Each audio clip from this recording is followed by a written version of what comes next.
If you've been watching the royal news lately, you've probably noticed something that doesn't add up at first glance. The king goes on TV and shares what sounds like good news: his doctors can reduce his cancer treatment schedule in the new year. Yet the internet immediately reacts like a handover is around the corner. So what's going on? If things are improving, why are William taking over rumors louder than ever? Here's the part most people miss. With the monarchy, the biggest clues aren't always the dramatic headlines. They're the careful wording, the dates things happen, and the quiet legal backup systems that only become interesting when health enters the conversation. And once you understand that, the last 2 years start to look a lot less random, and a lot more like a timeline everyone's trying to read between the lines. Because the truth is, the palace has been telling the public just enough to reassure, without ever giving the one detail that would stop the speculation completely. And that's exactly why every update sparks a new wave of theories. But that's not the whole story. The good news update that still didn't calm anyone down actually happened on December 12, 2025, when King Charles shared a personal message connected to a cancer campaign. The key line was simple: his doctors can scale back his treatment in 2026, and the palace described things moving into a more precautionary phase. On the surface, that sounds like progress-like. A corner has been turned. Reuters +1, and yet, within hours, people were doing what people always do online: translating palace language into conspiracy language. Reduced treatment became endgame planning. Precautionary phase became we're being prepared for something, and suddenly the timeline wasn't about recovery, it was about succession. Here's the more realistic reason it didn't calm the chatter. When you're dealing with a head of state, any medical update gets filtered through a second question. Not how is he feeling, but how does the institution keep moving if his schedule changes? That's why even positive-sounding updates can still trigger transition talk. Because in royal life, the schedule is the signal. When the schedule shifts, people don't just see a health decision, they see a constitutional ripple. And once that ripple starts, the internet goes hunting for the missing puzzle piece. And that missing piece is the thing the palace has refused to spell out since the beginning. Back in early February 2024, Buckingham Palace confirmed the king had been diagnosed with cancer and had started regular treatment. It was a historic moment, rare levels of openness by royal standards. But it also came with one major boundary. The palace did not specify the type of cancer. Beyond making clear it wasn't prostate cancer discovered during a procedure for a benign condition, the royal family, that single decision protecting the exact diagnosis, created a permanent information gap. And information gaps do something predictable. They get filled by theories, by sources, by confident posts that sound official because they're written like they are. To be fair, there's a reason the palace does this. Royal health communication is built to be minimal. The system isn't designed for full medical transparency. It's designed for continuity. And the more famous you are, the more the palace worries that details will be turned into speculation anyway. But ironically, the lack of detail becomes gasoline. Because when you don't name the type, people start reading everything else like code. A postponed event becomes a sign. A shorter appearance becomes a sign. Even a normal-looking public walk becomes a sign in the opposite direction. Look, they're proving he's okay. And then came a moment that made the conversation feel real, even to people who try not to obsess over royal rumors. On March 27, 2025, Buckingham Palace issued a statement saying the king experienced temporary side effects after scheduled treatment, required a short period of observation in hospital, and had to postpone engagements. Reuters now, that statement didn't say anything like crisis, and it didn't suggest long-term danger. But it did something powerful. It reminded the public that this wasn't an abstract story. It was a real treatment schedule affecting a real person with a very public job. And once you have a moment like that, rumor accounts latch on immediately. They don't treat it like temporary side effects. They treat it like the first domino. Then every future update gets interpreted through that memory. Remember March? Remember the hospital observation. It becomes the reference point. And that's where the conversation shifts from health update to what happens if. Because here's what most people don't realize. The monarchy already has a built-in set of switches for this exact scenario. Not dramatic secret documents. Not a sudden abdication plot. A legal framework that's been around in modern form for decades. There are two main concepts people confuse constantly: councillors of state and a regency. Councillors of state are basically the monarchy's short-term continuity tool. The monarch can delegate certain functions to senior royals through formal letters, so public business doesn't stall during illness or travel. It's designed for prevent delay, not for replacing the monarch. The royal family plus 1A regency, on the other hand, is the big switch. If the monarch is formally declared incapacitated, the Regency Acts outline how royal functions transfer to the next in line. In modern terms, that would mean Prince William becomes the regent performing the royal functions, while the king remains the sovereign in title. University College London +1, that distinction matters, because it's the difference between helping with the workload and legally stepping in. So when you hear William is taking over, you should always ask, do they mean he's simply doing more public duties? Or are they suggesting the legal framework is being activated? And here's the key: there is no public evidence of some brand new regency protocol being secretly signed in the way a lot of viral scripts claim. What we do have are established procedures, and the reality that the workload can be redistributed long before anything formal happens. And that's where William comes in, because the public doesn't need a dramatic announcement. To notice a shift in visibility, William and Catherine can increase appearances, represent the crown at more events, and carry more of the public-facing weight without anyone calling it a takeover. That's not a conspiracy. That's just how institutions function when they're protecting stability. And Christmas 2025 offered a perfect example of that balancing act. On December 25, 2025, the royal family's public appearance at Sandringham, the traditional Christmas Day walk, went ahead, with King Charles and Queen Camilla leading the group. It's one of those moments that feels symbolic, even when it's routine, because it's the public seeing continuity with their own eyes. People.com +1, but here's the catch. For some viewers, seeing Charles out there doesn't end the speculation, it just changes its flavor. The narrative becomes, he's showing strength now, but they're still preparing for later. This is the last normal year. You've probably seen the posts, and at this point, the rumors start pulling in another angle, one that creates drama fast, because it touches family tensions as well as constitutional mechanics. The awkward part is this: eligibility and reality are not the same thing. Councillors of state are drawn from a set of senior royals, but being eligible doesn't mean you're actively used. The point is continuity with trusted working royals. Still, the list itself becomes a source of online chaos because it includes names that carry controversy or distance. Wikipedia +1 every time Charles's health is mentioned, people start asking loaded questions. Would that person ever be allowed to step in? Would the palace change the rules again? Is this why they're slimming down who appears? And this is exactly the kind of topic where speculation thrives because the law is public. But the palace's internal decisions about who does what, when, and why are not always fully explained in real time. Now let's address the biggest rumor head-on. Abdication. There's been a lot of buzz online suggesting Charles might abdicate early, or that William is already acting as power behind the throne. Some outlets even cite unnamed insiders saying the king isn't thrilled with the succession chatter, and they emphasize there are no plans to abdicate. That kind of reporting exists, but it's not the same as an official plan. InStyle +2, Yahoo News +2. So here's the safe way to frame it. Reports claim there's internal frustration about how loudly people are pushing the handover narrative. Online chatter suggests the palace's wording is being interpreted as preparation. But what we actually know from stronger sourcing and official statements is much narrower. The king is continuing treatment. Doctors are reducing the schedule in 2026. And the institution is doing what institutions do, maintaining continuity while keeping health specifics private. Reuters +1. And that's why viral competitor scripts often feel so intense. They take a small, real fact, like a hospital observation or a reduced schedule, and then build a full cinematic countdown around it. It's engaging, but it often leaps past what can be proven.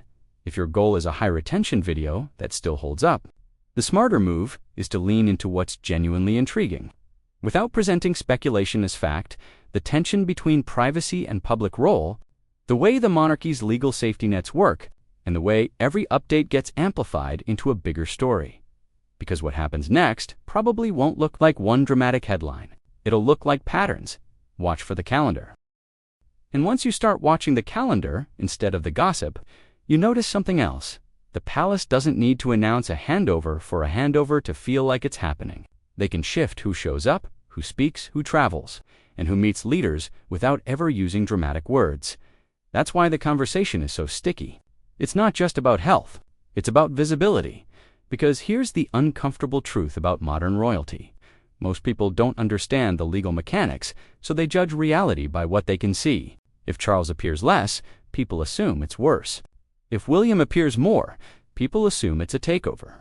And if both happen at the same time, the rumor machine calls it confirmed.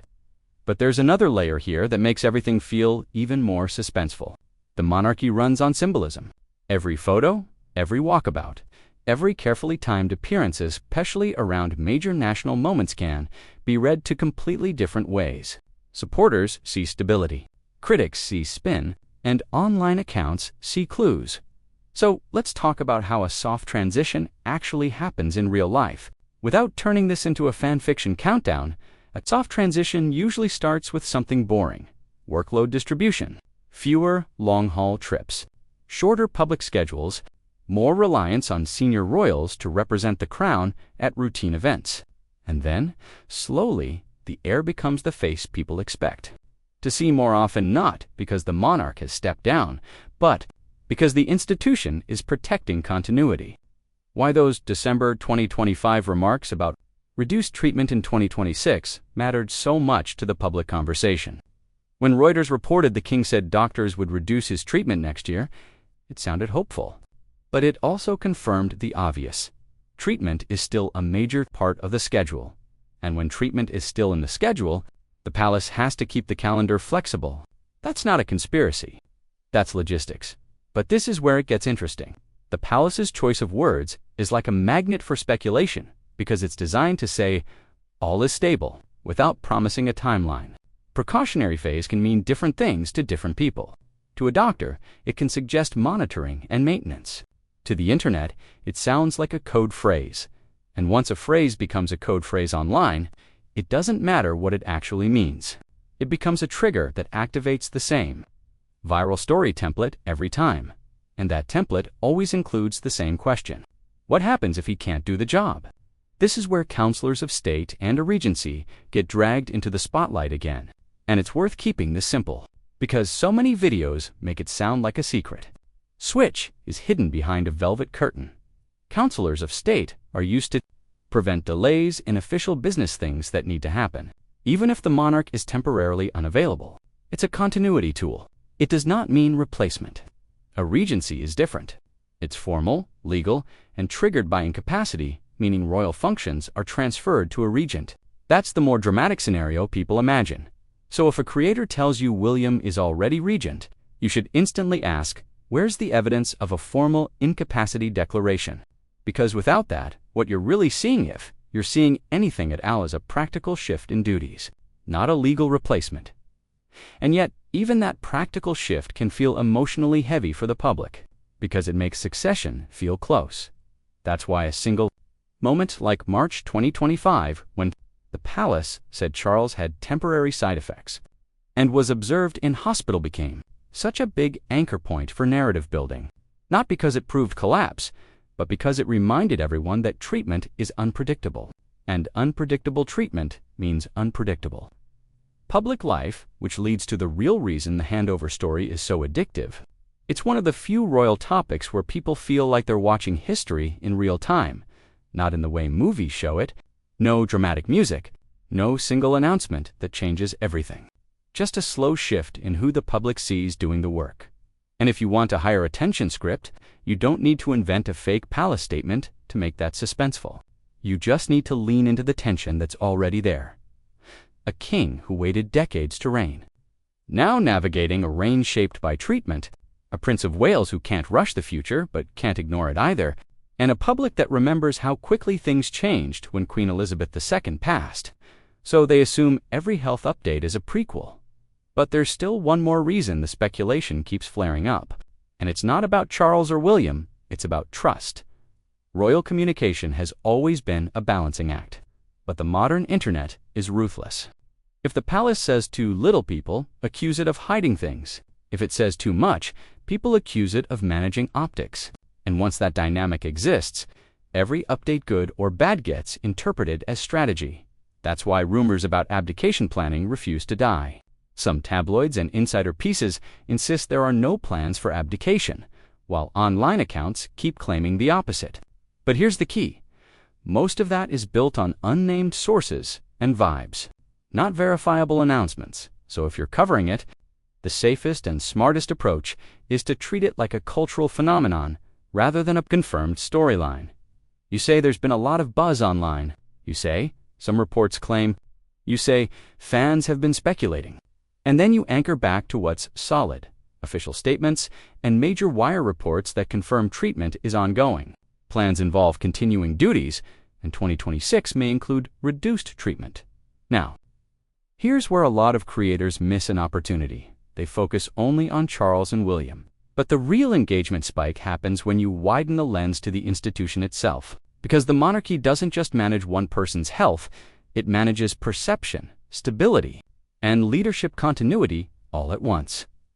That means the big question for 2026 isn't will Charles step down tomorrow? It's how will the palace structure the public-facing monarchy to keep it steady? And you can watch that in 3 ways. First, major national moments. If Charles prioritizes the most constitutionally and symbolically important events, that signals a protective approach, showing the monarch where it matters most and delegating the rest. Second, travel. A monarchy can reduce strain by trimming major tours and letting others represent internationally. Third, messaging. If you see more language like precautionary, adjusted schedule, or treatment continues, you're seeing a palace trying to reassure while leaving room for flexibility. And this isn't just theory.